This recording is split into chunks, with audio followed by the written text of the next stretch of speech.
निळ्या पिवळ्या. एक होता निळ्या. तो त्याच्या निळोबा नावाच्या कुटुंबासोबत राहायचा. या निळ्याचा सगळ्यात जवळचा मित्र होता पिवळ्या.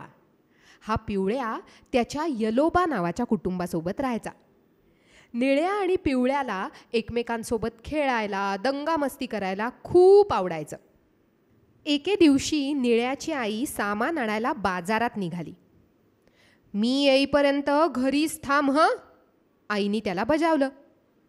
तरीही पिवळ्यासोबत खेळण्यासाठी तो पिवळ्याच्या घरी गेला. पण बघतो तो काय, पिवळ्या घरी नव्हताच. निळ्याला खूप वाईट वाटलं. त्याने पिवळ्याला सगळीकडे शोधलं, पण तो कुठेच दिसेना. शेवटी घरी जाता जाता रस्त्याच्या कडेला त्याला पिवळ्या दिसला.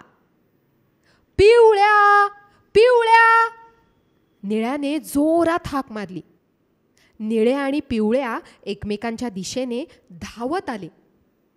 त्या आनंदात त्यांनी एकमेकांना इतकी घट्ट मिठी मारली की ते एकमेकात मिसळून गेले. आणि काय आश्चर्य, ते दोघेही हिरवे झाले. आता ते दोघे एकत्र खेळायला लागले.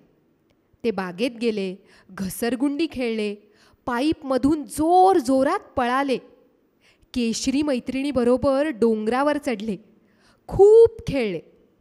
आता अंधार पडायला लागला. त्यामुळे निळ्या आणि पिवळ्यांनी घरी जायचं ठरवलं.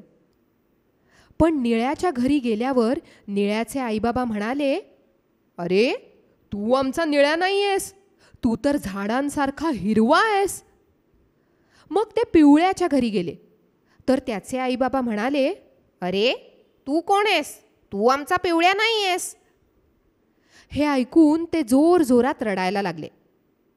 पण गंमत अशी झाली की रडताना त्यांच्या डोळ्यातून त्यांच्या रंगाचं पाणी यायला लागलं. त्यामुळे ते परत आधीसारखे झाले. आता आपण वेगळे झालो, आता आई बाबा आपल्याला ओळखतील असं त्यांना वाटलं. त्यांनी पुन्हा घरी जायचं ठरवलं. निळ्याच्या घरी गेल्यावर आता मात्र निळ्याच्या आईबाबांनी त्याला ओळखलं. जवळ घेऊन त्याचा पापा घेतला. हे बघून पिवळ्यासुद्धा त्यांच्या जवळ आला. मग निळ्याच्या आईबाबांनी पिवळ्याचा सुद्धा पापा घेतला. पिवळ्याला जवळ घेतल्याबरोबर ते सुद्धा हिरवे झाले. आत्ता कुठे त्यांना कळलं मगाशी नेमकं काय घडलं ते. मग निळ्याचे आईबाबा पिवळ्याच्या घरी गेले. घडलेली सगळी गोष्ट समजल्यानंतर निळोबा आणि यल्लोबा कुटुंबाने एकमेकांना मिठ्या मारल्या आणि ते सगळेच हिरवे झाले. आता निळ्या आणि पिवळ्या एकमेकांसोबत कायमचेच खेळायला लागले.